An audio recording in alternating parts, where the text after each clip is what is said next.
Bom dia, senhoras e senhores. Sejam bem-vindos à videoconferência da Ser Educacional para a discussão dos resultados referentes ao segundo trimestre de 2025. Essa videoconferência está sendo gravada e o replay poderá ser acessado no site da companhia, ri.sereducacional.com. A apresentação também está disponível para download. Informamos que todos os participantes estarão apenas assistindo à videoconferência durante a apresentação.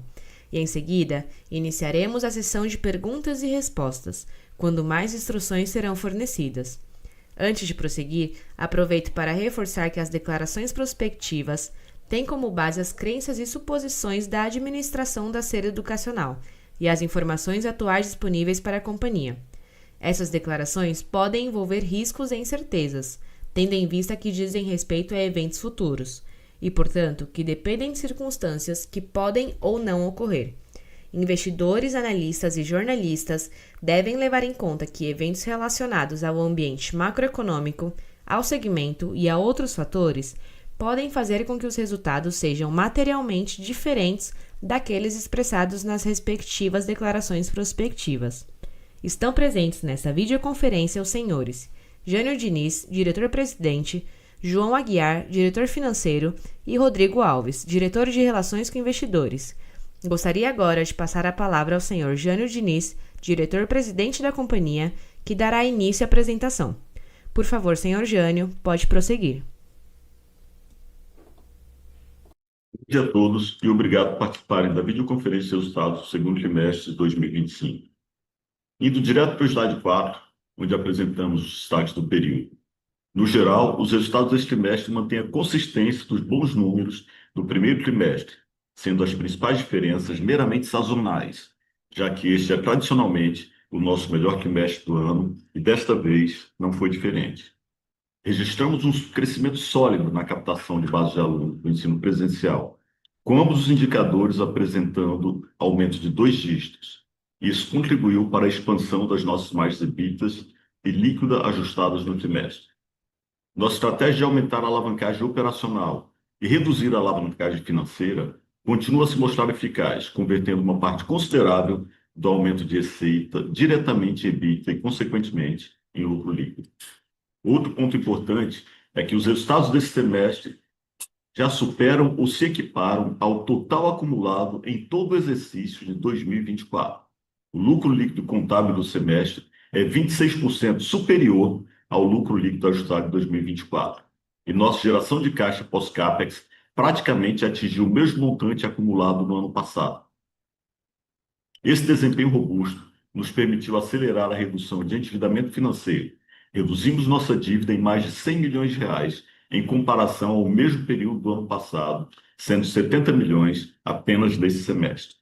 Esse resultado positivo reforça nosso compromisso com uma estratégia focada na otimização das operações, com prédios bem ocupados por custos de alta demanda. Estamos prontos para replicar nosso modelo operacional em novos mercados, de forma gradual, especialmente onde nossa marca já tem reconhecimento e demanda estabelecida. No slide 5, mostramos a evolução da nossa eficiência operacional e financeira ao longo dos últimos anos. Notamos um aumento significativo na quantidade de alunos no ensino híbrido por campus, mesmo com a abertura de 5 novos campi nos últimos 2 anos. Além disso, destacamos a expressiva redução do nosso índice de dívida líquida sobre EBITDA ajustado. Esse resultado não é apenas fruto do crescimento de EBITDA ajustado, mas também do aumento na geração de caixa que nos permitiu reduzir a dívida líquida nominal. No slide 6, destacamos o crescimento expressivo da nossa base de cursos de medicina, que aumentou de 521 para 1.001 vagas anuais. A aprovação mais recente ocorreu em março de 2025, em Maracanaú, com a adição de 60 novas vagas. Esse crescimento de 92% nas vagas representa um aumento significativo no número de novos alunos de medicina que esperamos matricular nos próximos anos, à medida que essas novas vagas maturem. Agora vamos para o slide 8, onde analisamos o resultado da captação do primeiro semestre. Como a maior parte das captações ocorre até o final de março, os números do segundo trimestre são marginais, resultando em pouca diferença entre os resultados acumulados do semestre e aqueles apresentados no primeiro trimestre de 2025. Dessa forma, podemos concluir que o processo de captação foi bem sucedido, especialmente no ensino híbrido, que cresceu quase 15% esse ano. Esse crescimento foi parcialmente contrabalanceado pela graduação digital, onde optamos por manter o ticket médio, algo que discutiremos mais adiante. Como podemos observar no slide 9, a combinação de uma temporada de captação bem-sucedida com um sólido controle de evasão resultou em um desempenho positivo para a nossa base de alunos de ensino híbrido, neste semestre, que cresceu cerca de 13%. Além disso, a base total de alunos de graduação aumentou em 8%. Um destaque especial vai para o crescimento da base de alunos de medicina, que registrou um aumento de 27%, impulsionado pelo credenciamento dos novos cursos, conforme já mencionei anteriormente. Como resultado da nossa estratégia de aumentar a alavancagem operacional e focar em cursos com maior ticket médio e melhor perfil de crédito de alunos, como saúde e direito, nossa base de alunos está se tornando cada vez mais concentrada nesses cursos. Isso é evidenciado no slide 10. Observamos um crescimento consistente na base de alunos dos cursos de saúde, tanto no ensino híbrido quanto no ensino digital, que está gradualmente reduzindo nossa participação em cursos com menor ticket médio.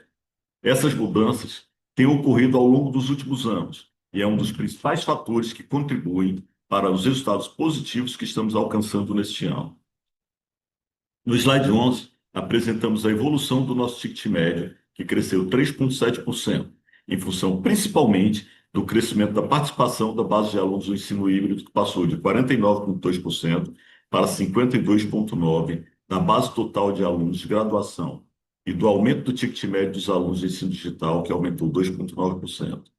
O ticket médio de ensino híbrido apresentou queda de 2% por conta do crescimento de 33% da base de alunos do ProUni. E excluindo esse efeito, o ticket médio cresceu quase 1% na mesma base de comparação. Além disso, tivemos o impacto já reconhecido do aumento da pontualidade de pagamento dos alunos.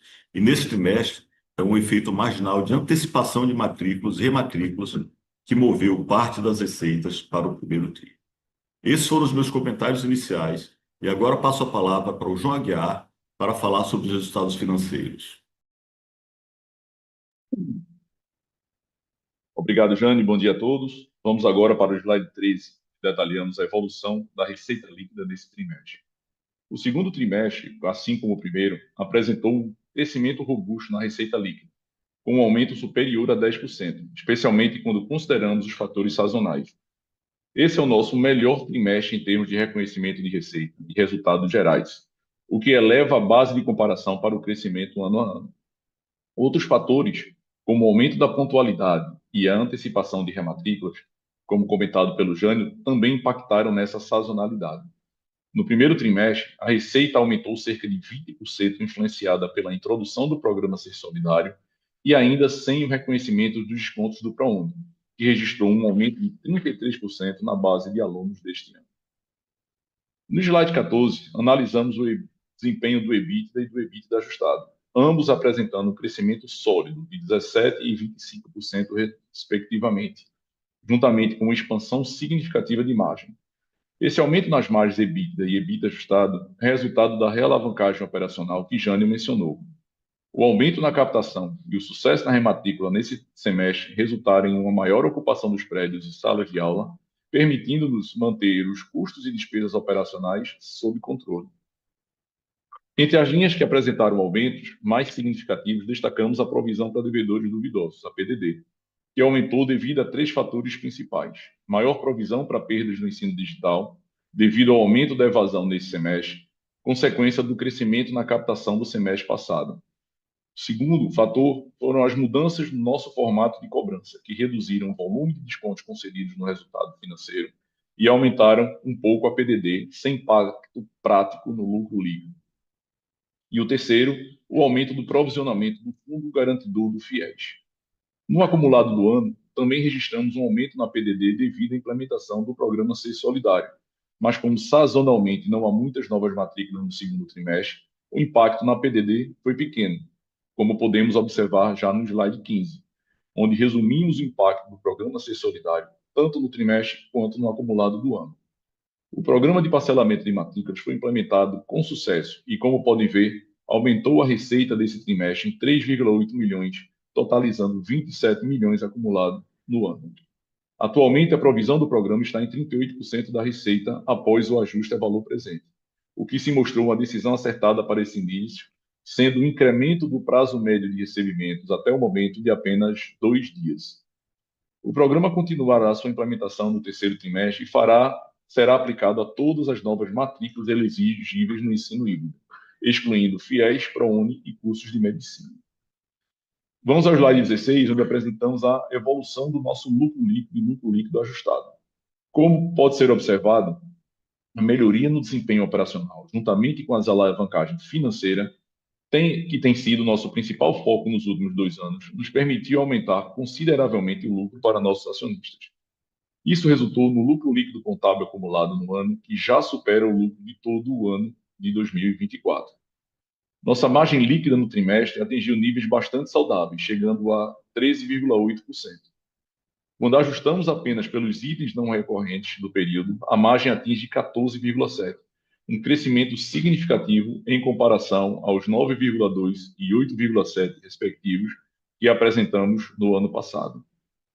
No slide 17, destacamos nossa geração de caixa operacional, tanto pré quanto pós-CAPEX, que considera os resultados mais expressivos do trimestre. Nossa geração de caixa pré-CAPEX cresceu 42,8% em relação ao ano anterior, enquanto a pós-CAPEX aumentou impressionante 730%. A conversão do EBITDA ajustado em caixa também foi bastante expressiva nesse trimestre, com aumento de quase 18 pontos percentuais, atingindo 21%. É importante notar que, sazonalmente, esse é o trimestre em que pagamos mais juros, devido à maior base de alunos e geração de receitas, sendo esse o período escolhido para honrar a maioria dos nossos compromissos financeiros. A geração de caixa de 2025 poderia ter sido ainda maior, não fosse o fluxo de pagamentos do FIES estar mais lento esse ano em comparação a 2024, impactando em cerca de 14 milhões de diferença na geração de caixa. Se o fluxo de pagamentos do FIES tivesse mantido o mesmo ritmo do ano passado, os resultados seriam ainda mais positivos que os reportados hoje. No slide 18, apresentamos nosso prazo médio de recebimento, que está diminuindo pelo 4º ano consecutivo. Isso reflete a melhoria na qualidade das safras pós-pandemia, associada a uma política mais restritiva na concessão de acordos, além da venda da carteira do Educred para o Pravaler. Bom, essas informações, divulgadas ao longo desse ano, destacam a melhoria em praticamente todos os indicadores operacionais e financeiros da sede educacional. No slide 19, mostramos a expressiva redução do nosso endividamento e alavancagem financeira, que caiu de 1,93 vezes no ano passado para 1,4 vezes nesse semestre. Isso reflete o efeito combinado do crescimento do EBITDA ajustado, geração de caixa e redução nominal do endividamento bruto e líquido. Há de se considerar também que, em maio, pagamos 19,7 milhões em dividendos aos nossos acionistas, o que não fazíamos desde 2021.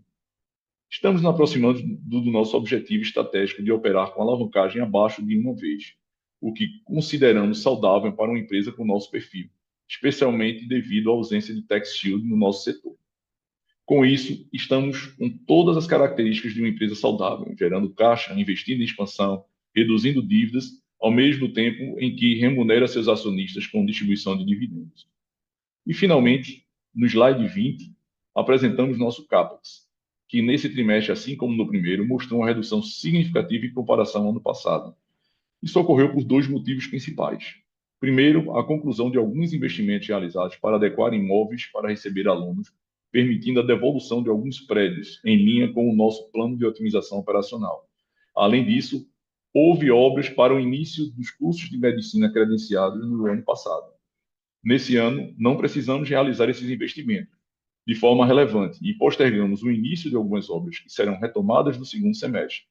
Destacamos a expansão do prédio de Boa Viagem, no Recife, onde planejamos expandir um edifício-garagem e uma policlínica, visando melhorar nossa oferta na cidade.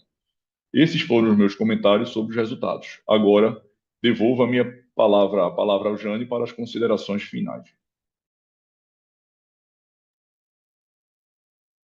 Obrigado, Aguiar. No slide 21, apresentamos a 6ª unidade que estamos abrindo em 24 meses, localizada em Patos, na Paraíba. Originalmente, era um superpolo, Devido à alta demanda na região, decidimos credenciar cursos presenciais de enfermagem, direito, psicologia e odontologia. Essa expansão exemplifica nosso foco em cidades promissoras, situadas em micro-regiões com boa demanda e reconhecimento das nossas marcas. Dessa forma, podemos crescer de forma sustentável, oferecendo cursos demandados pelo mercado em localizações estratégicas e com baixo custo de manutenção, já que a unidade está situada em um shopping da cidade.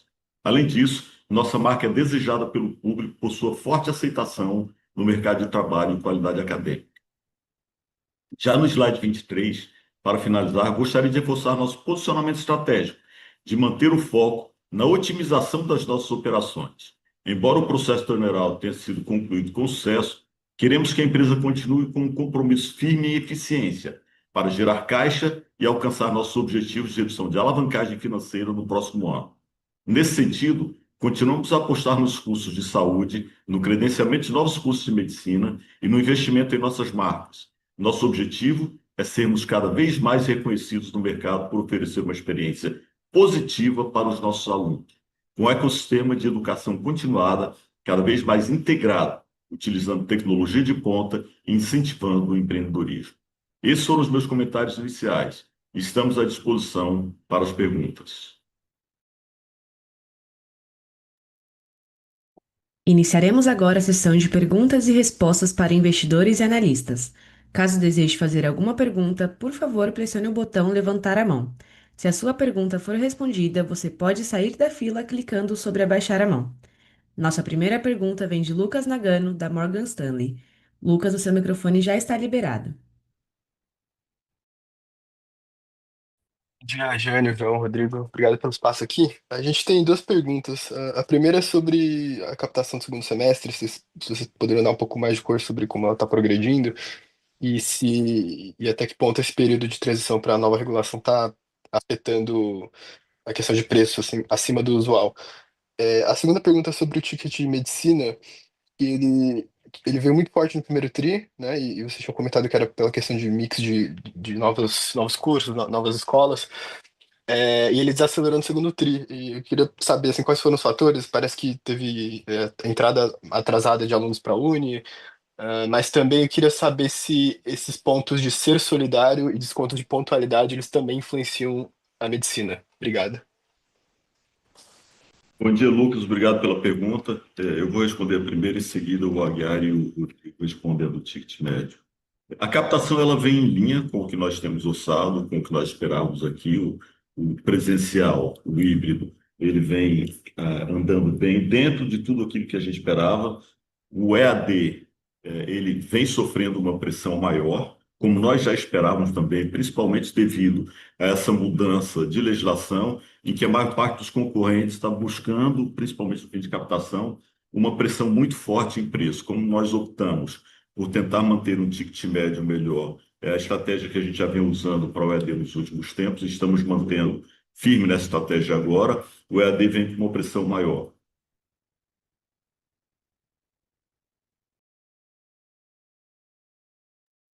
Opa, obrigado, Lucas, pela pergunta. Bom, basicamente, o ticket de medicina, ele teve uma característica esse segundo trimestre, que de certa forma está baseada um pouco no que aconteceu no primeiro trimestre, que foi basicamente, eu diria, três pontos principais, né? Primeiro, a antecipação de rematrículas, né, que aconteceu no primeiro trimestre, isso causou esse movimento, esse deslocamento desse ticket muito forte para o primeiro trimestre. O segundo ponto principal foi o aumento dos pagamentos com pontualidade. Então, né, também respondendo um pouco da tua pergunta, esses aumentos de pontualidade eles impactam a medicina, porque esses descontos são em média ali entre 10% e 11%. Ele impacta de fato o ticket de medicina também. E o ProUni, né? A gente teve um movimento muito grande de ProUni retardatário agora no segundo trimestre. Como a gente teve uma antecipação de rematrículas no primeiro trimestre, e basicamente todos os alunos ProUni eles entraram agora no segundo trimestre, você teve uma redução do ticket especificamente no segundo tri. Quando a gente olha esse impacto ao longo do semestre fechado e você equaliza esses efeitos, o ticket cresceu praticamente 14%, entendeu? Então, assim, né, de fato foi algo bastante sazonal muito pontual, por conta da questão principalmente do ProUni, que foi o maior impacto aí, mas a gente tem um impacto adicional em função das rematrículas e também dos pagamentos com maior pontualidade. Entendi. Então, a melhor forma de olhar seria olhar semestral, onde o crescimento foi esses 14%, certo? Exatamente. Beleza. Obrigado, pessoal. Nossa próxima pergunta vem de Lívia Mizobata, da JP Morgan. Lívia, seu microfone já está liberado. Bom dia, Jânio, João, Rodrigo. Obrigada pela oportunidade de fazer perguntas. A minha primeira, eu queria focar um pouco em medicina. Eu queria que vocês dessem uma cor mesmo em como está o cenário competitivo. A gente viu alguns players comentando sobre uma relação candidato-vaga um pouco mais apertada. Então, se vocês estão vendo algum impacto nessa direção também, principalmente para a captação do segundo semestre. E o segundo ponto que eu queria explorar um pouco com vocês é a perspectiva de margem para o ano e como que a gente poderia pensar os diferentes moving parts para esse segundo semestre. Obrigada. Bom dia, Lídia. Com relação à medicina, ela vem dentro do esperado. A gente tem a maior parte das nossas vagas no primeiro semestre, a gente conseguiu preencher sem grandes dificuldades. A gente sente, e é aquilo que eu já vinha dizendo no passado, que as menores cidades eles têm uma pressão maior, como aconteceu no primeiro semestre. Então, o que a gente tem agora são vagas de adolescentes, mas não tivemos no primeiro semestre ainda uma pressão muito grande por vagas e elas transcorreram tranquilamente. Para você ter ideia, o curso de Maracanaú, que foi aprovado já praticamente no meio do semestre, preencheu as vagas com relativa tranquilidade muito rápido. Olivia, com relação à segunda pergunta, acho que a empresa tá bem encaminhada aí para o ano com essa tendência de elevação de margens que a gente já observou no primeiro semestre.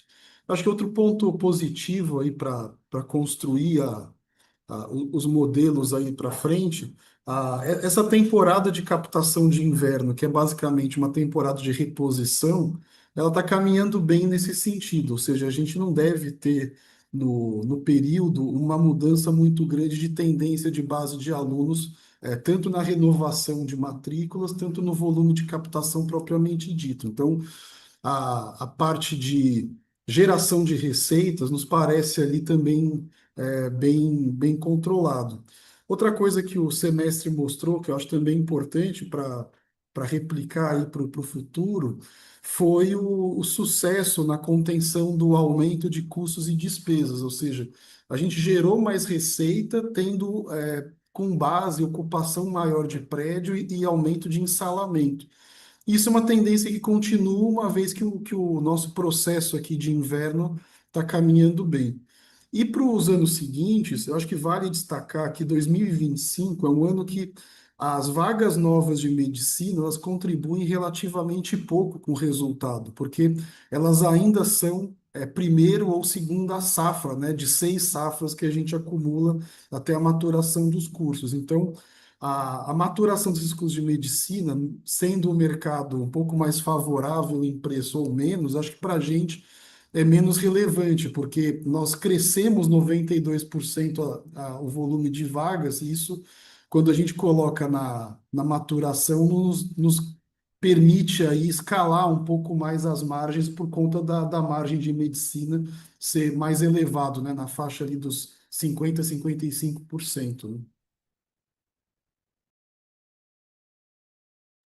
Perfeito, pessoal. Muito obrigada. Ficou super claro.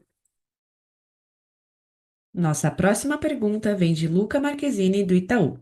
Luca, seu microfone já está liberado.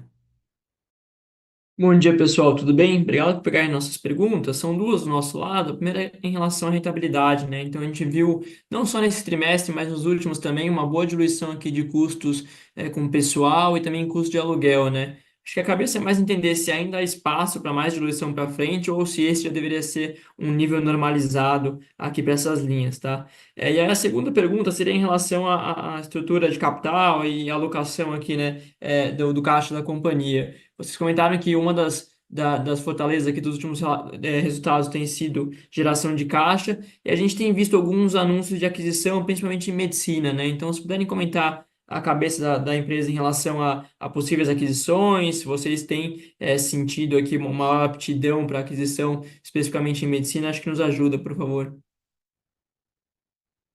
Joia, Luca, obrigado pelas perguntas aí. Bom, pensando em rentabilidade, né, a gente pegar um pouquinho da fala do Rodrigo aqui em relação a isso, a gente, em nosso plano operacional, né, que a gente começou ali em 2022 e com muito mais força em 2023, resultados aparecendo agora em 2024, 2025, é óbvio que a gente fez um primeiro ajuste de corte grande de estrutura de custos e despesas que a gente precisava, melhor eficiência operacional na ponta.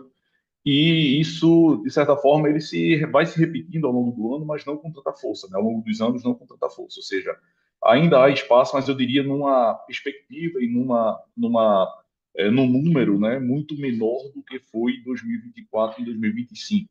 Mas ainda há, sim, algum pouco espaço para crescimento, para melhoria de eficiência operacional. Todavia, quando você coloca a medicina, né, e que o Rodrigo, por isso que eu refuto a fala dele aqui, quando você bota a medicina nesse processo, você está empilhando as vagas até o sexto ano, isso traz uma capacidade de rentabilidade que ela é crescente até esse sexto ano minimamente, entendeu? Então, eu diria que existe, de fato, uma perspectiva da gente ter melhores margens, melhor rentabilidade, também na medida em que você tem uma redução no endividamento bruto, que você machuca menos com o resultado financeiro ali, né, o resultado total da empresa, o lucro da empresa, então você consegue ter melhoria de margens operacionais e margens de lucro ainda mais consistentes a partir de então, entendeu?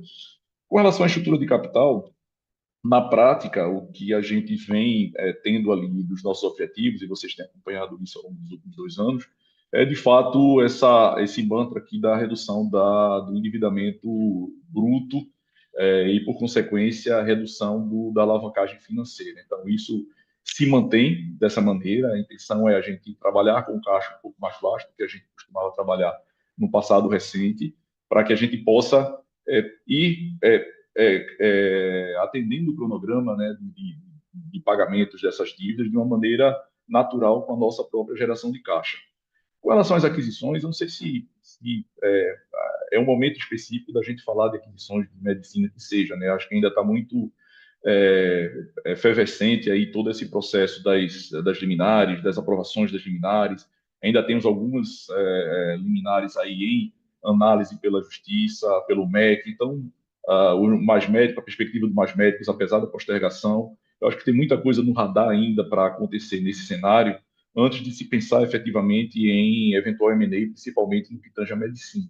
Então, na prática, a nossa cabeça aqui é de continuar o pace de redução do endividamento, melhoria de rentabilidade, geração de caixa para poder adequar essa estrutura de capital e nada no radar em relação a melhorar esse caixa para poder pensar em eventual M&A. Perfeito, João. Obrigado pelas respostas. Nossa próxima pergunta vem de Renan Prata do Citi. Renan, seu microfone já está liberado. Opa, bom dia, pessoal. Obrigado pelo espaço. Aqui são duas perguntas. A primeira ali no aumento dos alunos de ProUni, né? Eu entendo ali que seja para enquadrar no programa, mas eu queria entender um pouco para frente, né? Se a gente ainda, assim, se falta muito, se a gente deveria esperar mais algum tipo de aumento relevante de ProUni. E a segunda é do Ticket Acts Medicina, né? Que vocês explicam muito bem ali no release que tem alguns efeitos, para a uni dele deve ser o principal, mas mesmo excluindo, assim, o ticket ainda um pouco de lado. Então, eu queria entender ali quais foram os fatores, né? Se é o desconto de pontualidade, se é um pouco de mix, ou se é um pouco de dificuldade de repassar preço. É isso, pessoal. Obrigado. Opa, olha, o ticket subiu 9% na comparação ano contra ano, é uma alta relevante. Acho que algumas coisas adicionais ao que o Aguiar falou de ProUni são os formatos de reconhecimento de receita, né? O que a gente explicou também no release é que a gente teve uma antecipação de matrículas e rematrículas. O que acontece com isso? Quando eu trago um aluno, e reconheço uma rematrícula no segundo TRI, eu reconheço a receita dele o semestre inteiro. Como teve uma antecipação, esse efeito ficou mais concentrado no primeiro TRI, e aí, por outro lado, o segundo TRI reconhece menos receita. E aí, o ticket médio geral, né, de medicina, quando você fecha o semestre e normaliza todos os efeitos, vai subir na média 14%, que na nossa visão é um aumento substancial de ticket.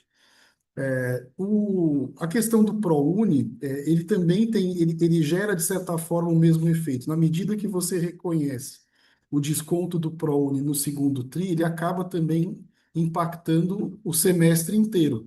Aí, quando a gente faz a normalização, o ticket médio tem também um comportamento mais em linha aí com os anos anteriores.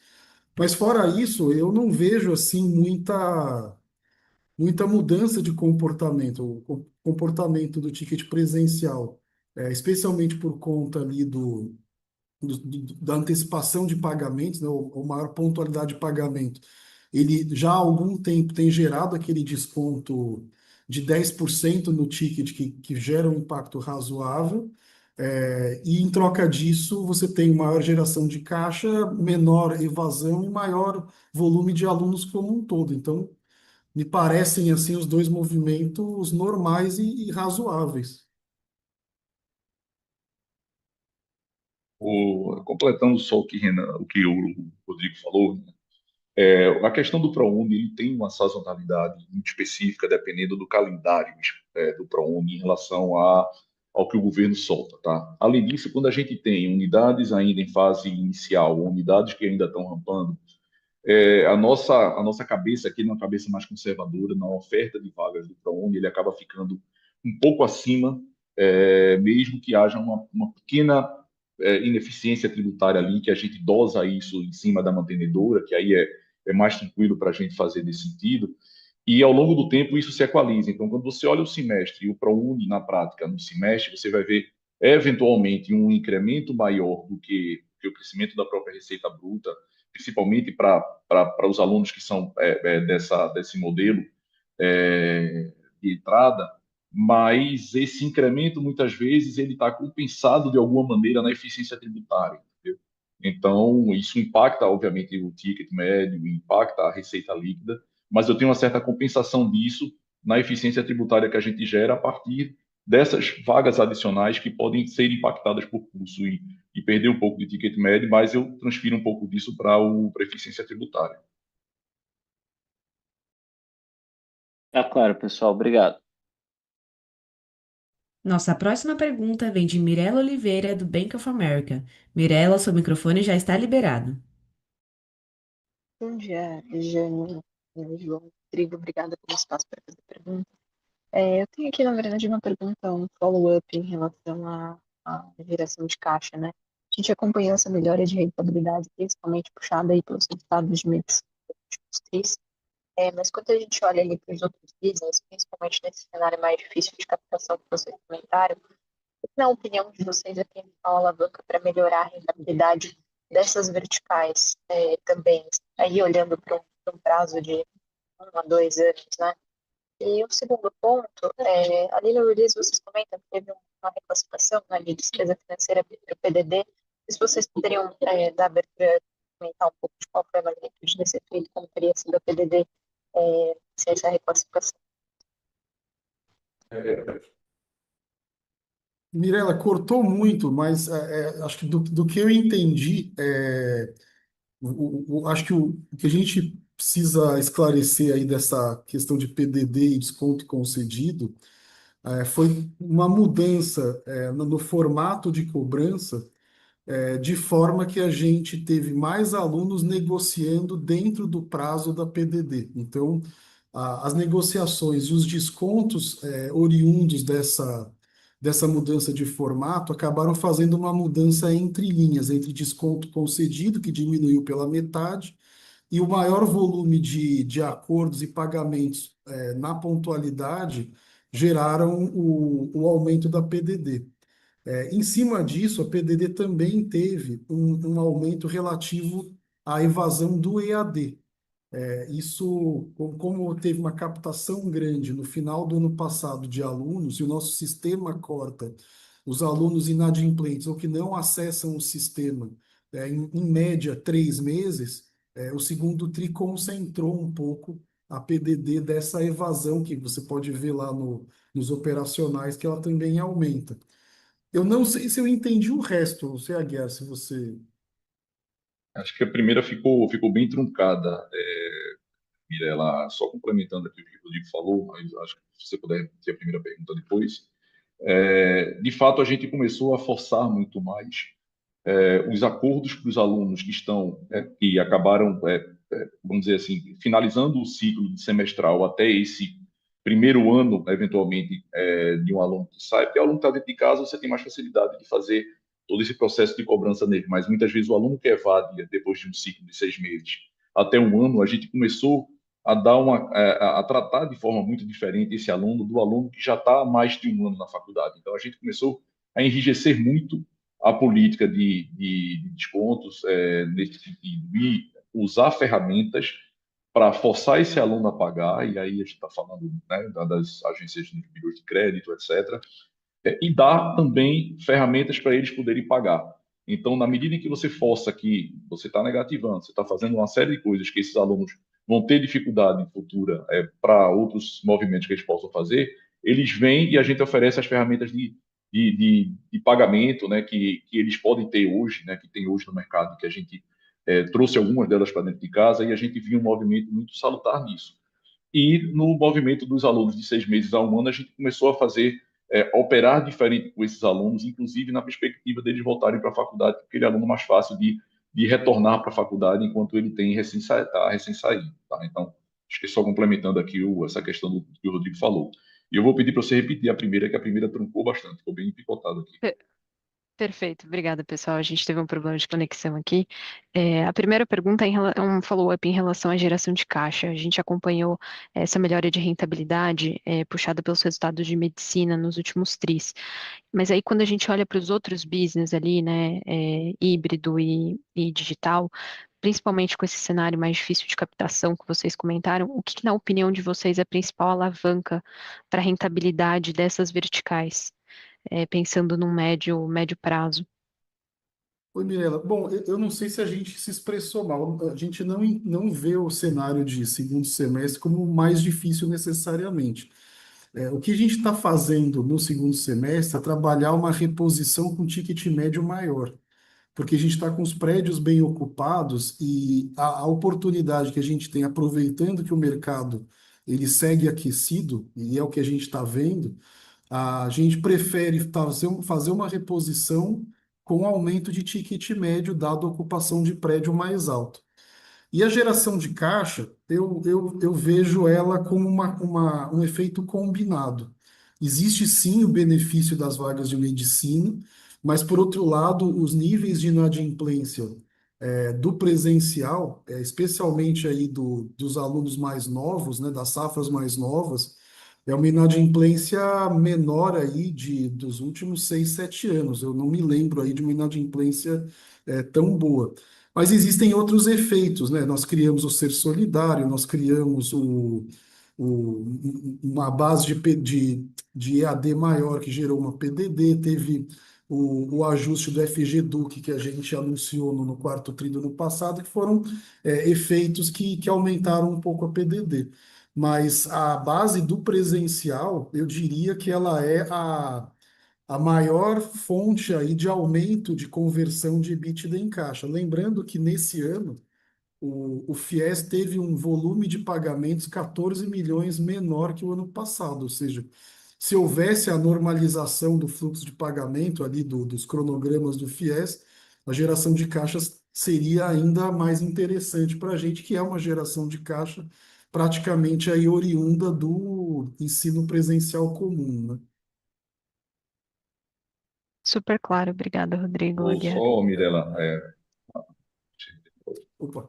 só complementando que todo o trabalho de eficiência operacional que a gente promoveu, o maior impacto em relação a margens, ele é no ex-medicina, no final das contas, porque, né, é melhoria na ponta, é entrega de prédio, instalamento, então ele tem um impacto que vai acontecendo ao longo do tempo e ele vai maturando e estabilizando ao longo do tempo no ex-medicina. Então, hoje, na prática, a gente ainda não tem capturado 100% de todas essas melhorias. Ainda tem melhorias que ou estão em curso ou melhorias que foram realizadas no passado recente, mas que elas ainda continuam gerando essa sinergia dentro da operação. Então, na prática, isso está acontecendo e eu entendo que até isso terminar o período de maturação e entrar numa fase de estabilização, combinada com todos esses outros fatores que o Rodrigo falou, vão gerar uma visibilidade de rentabilidade, imagens melhores no X-Medicine.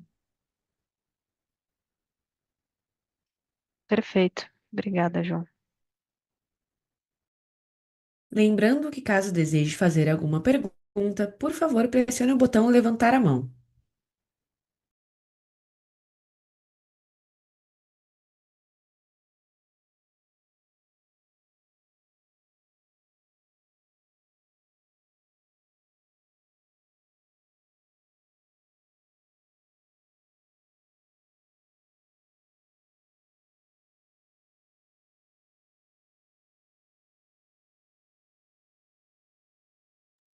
A sessão de perguntas e respostas está encerrada. Gostaríamos de passar a palavra ao Sr. Jânio Diniz para que faça as considerações finais da companhia. Queria agradecer a todos pela participação em mais uma divulgação de resultados educacional. Esse tem sido um ano bastante positivo para a gente, estamos entregando os resultados das otimizações e das mudanças operacionais feitas no decorrer de todo esse processo. Acreditamos que o resultado ele continuará em linha com o que foi entregue até agora e deixamos a nossa área de relações com investidores à disposição para mais esclarecimentos que julguem necessários.